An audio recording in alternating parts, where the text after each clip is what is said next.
তাহলে আমি কি বলেছিলাম, ডিভোর্স অত তাড়াতাড়ি হবে না, তাহলে কন্টেন্ট কোথা থেকে আসবে? তবে এতদিন পরে সন্দীপের চোখ মুখ দেখে কালকে ভীষণ আমার মানে খারাপ লাগছিল, দাড়ি ঠাড়ি গোপ উঠে ভীষণই একটা হতাশার মধ্যে পড়ে আছে সব দিক থেকে। দেখো এই সমস্ত করতে গেলে অনেক টাকা পয়সা লাগে, আর একটুও মনুষ্যত্ব বোধ একটু ভদ্রতাও তো ওর মধ্যে আছে, ওই নচ্ছার বাচ্চার মার থেকে। বাচ্চার মার তো একদম মানে সেই লেভেলে মজা, ঠাম্মি এসছে, কী আনন্দ, দোঘুট পিয়ে রাত্রিবেলা দিনের বেলা মজা মস্তি। তো ডিভোর্স হবে না, কারণ গয়না ছাড়া ডিভোর্স হবে না। 15 লাখ টাকার গয়না, হ্যাঁ তখনকার দিনে হয়তো গয়নাগুলো অল্প দামি ছিল, কারণ তখনকার দিনে চুলের কাটা থেকে শুরু করে অনেকেই সোনার গয়না দিত।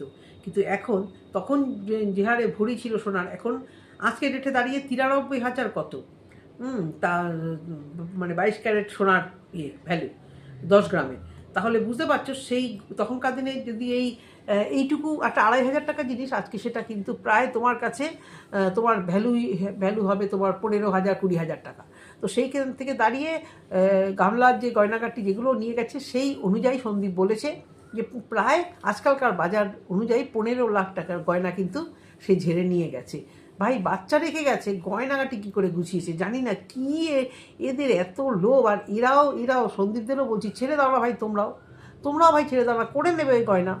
দুতলপের কেউই যদি না ছাড়ো তাহলে তো চলবেই।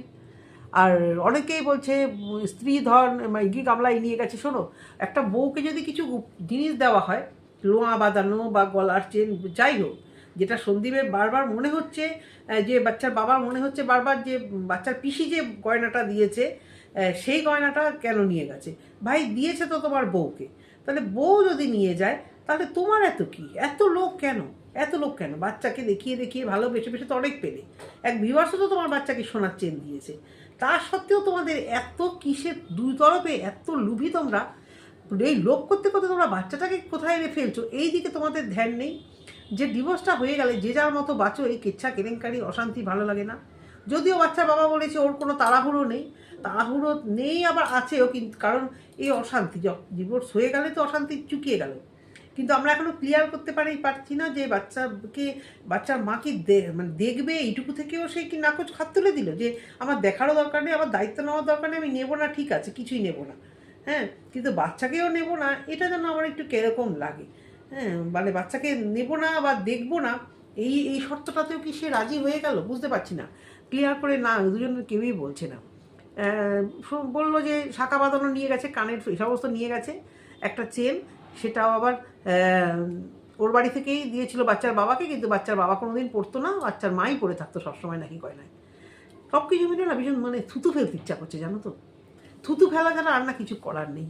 কি বাচ্চার মা বলো, কি বাচ্চার বাবা বলো, কে কাকে বিয়েতে একটা নাকের ফুল দিয়েছে, কে কাকে একটা কানের ফুল দিয়েছে, কে বাচ্চার মা বিয়ের বাপের বাড়ির থেকে কী কী গয়না পেয়েছিল সেগুলো সে আনেনি। মানে এত জঘন্য এরা, এইভাবে নিজেদের সোশ্যাল জিনিস, নিজেদের পারিবারিক জিনিসগুলোকে সমানে সোশ্যাল করছে। কন্ট্রোভার্সি করলেই বলবে কন্ট্রোভার্সি করবে না, বাচ্চার বাবা হুমকি দেবে আমাকে নিয়ে কন্ট্রোভার্সি করবে না। কিন্তু এগুলো কী নোংরামো! এই ডিটেলসে তোমাদের এত গভীরকার গল্প যে এই জিনিসটা এ দিয়েছে, সেই জিনিসটা সে দিয়েছে, এইটা চুরি করে নিয়েছে। আর বাচ্চার মা কি আদৌ সেই গয়না রেখেছে না বেচে অন্য কিছু বানিয়ে নিয়েছে? সে তো প্রথম ভিডিওতে তার যা ভিউজ হতো 93,000 94,000, প্রচুর টাকা পেয়েছে।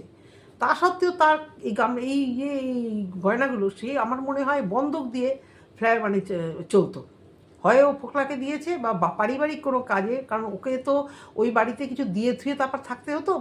বাবাকে বাবার ফোনের EMI, খাওয়া দাওয়া, 2 কাপ চা খেলেও ওই পকেট থেকে 10টা টাকা, 5 টাকা 5 টাকা 10 টাকা ওকেই বার করে দিত রাস্তায়। কোনোদিন দেখিনি ওর মা বলছে নে টাকাটা আমি দিচ্ছি, বা দাদা বলছে অটো চালায় কিছু তো টাকা আছে না, পুরোটাই ওকে দিয়ে ঠুয়ে থাকতে হতো। সেই জায়গা থেকে আমার মনে হয় মেবি এ হয়তো গয়নাটাকে বন্ধক রেখেছে, বা এর এতটাই লোভ এই গয়নাগুলো দেবে না।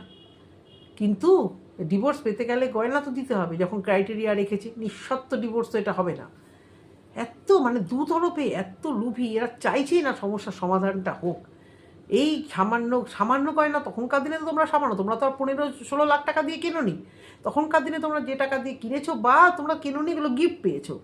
বাচ্চার বাবাকেও বলছি যে বাচ্চার নামে যে টাকা পয়সা রাখা হয়েছিল সেগুলো তো তুমি পেয়েছো। ওয়াইটি থেকে ভিডিও করছো। শান্তিতে বাঁচতে গেলে ভাই অনেক কিছু স্যাক্রিফাইস করতে হয়। দুতলপের কেউই যদি শান্তিতে না বাঁচো, এখন বাচ্চার মা কিছুতেই মানে গয়নাটা দিতে চাইছি না, তাহলে ওয়াইটিতে চোর হিসেবে হয়তো খ্যাতি হবে, যে সবাই বলবে চোর চুরি করে নিয়ে গেছিলো, বা মৃত্যুবাদী তো আছেই। ও তো মানে সকালবেলা ওর দিনটাই শুরু হয় মিথ্যে কথা দিয়ে, ঘুমোতে যাওয়ার আগে মিথ্যা কথা। ওর মিথ্যে লগ্নেই ওর জন্ম, ওর মা শিখিয়েছে, ছোটোবেলা থেকে শিক্ষা দিয়েছে, বা ওইসব পরিবারে পারেই ও মানুষ হয়েছে যে মানে প্রতিটা কথা আমি সবসময় মিথ্যে কথা বলবো। আর ক্যামেরা অন করে তো মানে সারাক্ষণ মিথ্যে ছাড়া সত্যি ওর কিছু বেরোয় না, একটা কথাও ওর সত্যি কথা বলে না। ওর যা তা টাইটেল, কালকে টাইটেলে দিল ঠাম্মির মতো, কি শুধু রংটাই পেয়েছে, জানে যে সবাই ওকে গালাগাল দেবে, যে ঠাম্মির মতো চরিত্রটা পেয়েছো। যে চরিত্রটা ওই যে মানে নেশাখোর, নাচানাচি, ইয়াং বয়সে, আমি জানি না ইয়াং বয়সে ঠাম্মি কি চরিত্র ছিল, কী গুল খিরিয়েছে, সেইটা তো তার মায়ের চরিত্রটা তো ভালোই আছে। মাও তো শুনেছি কার সাথে ভেগে গেছিল, মানে ভাগাভাগিতে এরা একদম মানে মানে ওস্তাদ। বাবা বৌদিটা আবার না ভাগে, বৌদিটা আবার না ভাগে। কালকে একটা রিলস দেখলাম, বাবা আর মা কী আদিক্ষেতা করছিল, একটা গান দিয়ে মুখটাকে সেই এডিট করে গোল্লা গোল্লা করে না, ওরকম একটা দিয়েছিল, গানটা একটা দিয়েছে। মা বাবার বুকের মধ্যে পেটের মধ্যে শুয়ে পড়ছে, ওই গামলা হাসছে, বৌদিটাও হাসছে। বৌদিটার ব্লাউজের পেছন থেকে একটা মানে ব্রাশ ইয়েটা বেরিয়ে আছে, সেটুকু পর্যন্ত ও এডিট করার প্রয়োজন মনে করে না। তার মানে বৌদিটাকেও সোশ্যাল মিডিয়াতে এইভাবে ওরা বেচছে। রিলসটা দেখে অবাক হয়ে গেলাম, বন্ধু আর বান্ধবী কী আদিক্ষেতা করছে। এদিকে মেয়ে আজকে দিশাহারা হয়ে একটার পর একটা ধরছে মেয়ের সামনে। কখনো করা উচিত ওরকম, আজকে মেয়ের কোনো সংসার নেই, মেয়ের কোনো সাথী নেই সেরকমভাবে। হ্যাঁ, যাই করেছো এটা খুবই বাজে কাজ করেছে, কিন্তু তুমি তো মা, তুমি তো প্রশ্রয় দিয়েছো বলে অতবার বেড়েছে, সেখানে তুমি তোমার বরকে নিয়ে আদিক্ষেতা করছো, লজ্জা করে না? থাকো তো ওই প্রত্যন্ত গ্রামে, একটু লজ্জা করে না? তো এই মার ঠাম্মির রংটা পেয়েছে, চরিত্রটা পেয়েছে এর মায়ের।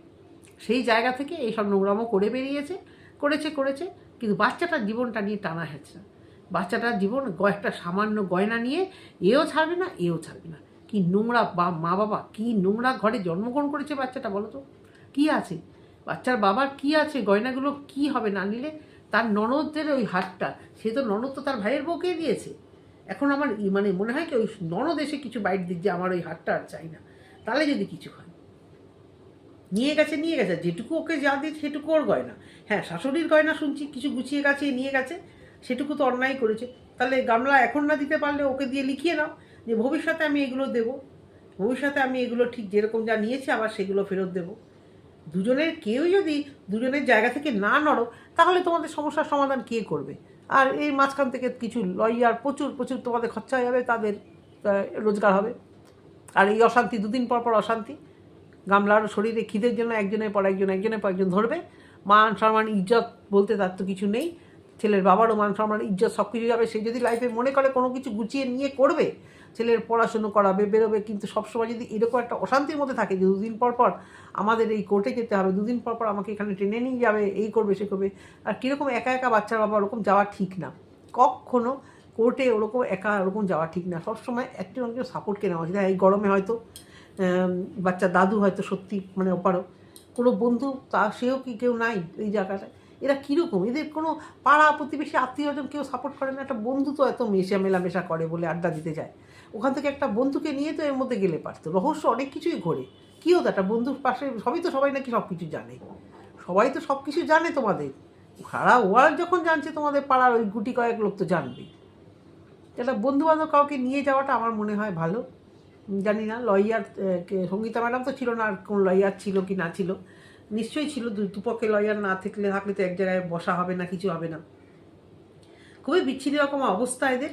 আমি আগেও বলেছি, ডিভোর্স এরা গত 1 বছরে নেবে না, লিখে রাখো সাদা খাতায়। দুজনেই মানে একদম মানে জঘন্য। এও ছাড়বে না অ্যাকচুয়াল, ও ছাড়বে না। শোনো, যখন অশান্তিটা লাগে দুজনের মধ্যেই লাগে, কেউ যদি অ্যাকচুয়াল না ছাড়ো তাহলে কোনো কিছু হবে? একটু একজনকে তো মাথাটা নত কথা করতে হবে। আরে কিছুক্ষণের জন্য কর। একে বলছি যদি গয়না না দেয়, এক সময় তো তোরই বাচ্চার মা ছিল, তোরই তো বউ, এতটুকু মানবিকতার জায়গার থেকে যাচ্ছে নিয়েছে যা নিয়েছে। তুমি টাকা পয়সাটা নিয়েছো শুনেছি অনেক, এই গয়না নিয়েছে, ভালো কথা। একটু অ্যাডজাস্টমেন্টে না আসলে কি করে ডিভোর্স হবে? কোনো উকিলের ক্ষমতা আছে তোমাদের মধ্যে ডিভোর্স করিয়ে দেওয়া বা মিউচুয়াল করে দেওয়া? ডিভোর্সটা হবে কেন? যাতে তোমাদের মধ্যে একটা মিউচুয়াল হয়। এইভাবে যদি চলতে থাকে, এরপর এ অশান্তি, ও একজনের সঙ্গে ধরবে, সে এসে থ্রেটনিং দেবে, এখানে এই অশান্তি, রোজ অশান্তি, দুদিন পর হেয়ারিং করো, টাকা দাও রে। বাচ্চাটাকে মানে মানুষ করবে কি? সারাক্ষণ ওই একই চিন্তা তার। মানে কি জঘন্য এরা কেউ তো অ্যাকচুয়াল এগো ভাই, কেউ অ্যাকচুয়াল না এগুলো কী করে তোমাদের হবে? ওদিকে মানে ওদের তো উৎফুল্লের শেষ নেই, মেয়ের এই অবস্থা, মা বাবার সেই মানে অশালীন রিলস কাকে বলে, মানে চোখ মুখগুলো সবার দেখলেই মনে হয় রাত হলেই শুরু হয়ে যায় প্রত্যেক কটার।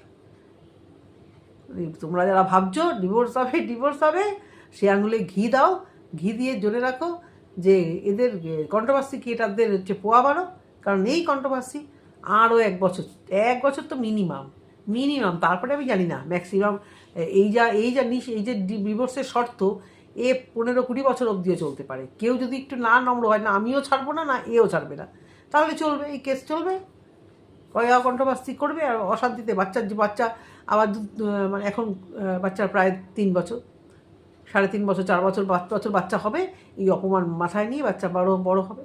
আর কি এরকম যদি তাদের বাবা মা তাদের বাচ্চারা হবে কি? পয়সা কড়ি তো সব না, মান সম্মানটাই সব, সেইটাই ধূলিসাৎ হয়ে গেল। আর কি বলার আছে এতে? দুজনকেই বলবো ভাই, একজন তো নত হও, একজন এ না হয় দিতে যদি নাও পারে, গামলা যদি গয়না নাও দিতে পারে, আমার কথা, যদি শান্তিতে থাকতেই চাও তাহলে বাচ্চার বাবার একটু তো কম্প্রোমাইজ করে দাও, যাক নিয়ে গেছে যাকে কিছু জিনিস ওর আছে আর কিছু জিনিস বাচ্চারটা নিয়ে গেছে, যাক ওই ভেঙে খাক না, কটা দিন খাবে, দেখিয়ে দাও না তুমিও একদম মানে সুপুরুষের মতো দেখিয়ে দাও না, যাক নিয়ে গেছিস ভালো করেছিস। না, তোমরা তো ছাড়ার পাত্র নয়। কী বলবো বন্ধুরা, এইটুকুই ভিডিওটা করলাম, জানি না এই ভিডিওটা কত বড় হয়েছে। যদি তোমাদের ভালো লেগে থাকে একটা কমেন্ট করে জানিও, আর আমার সঙ্গে যারা অলরেডি সহমত আছে তাদের ধন্যবাদ জানিয়ে ভিডিওটা শেষ করলাম। টাটা।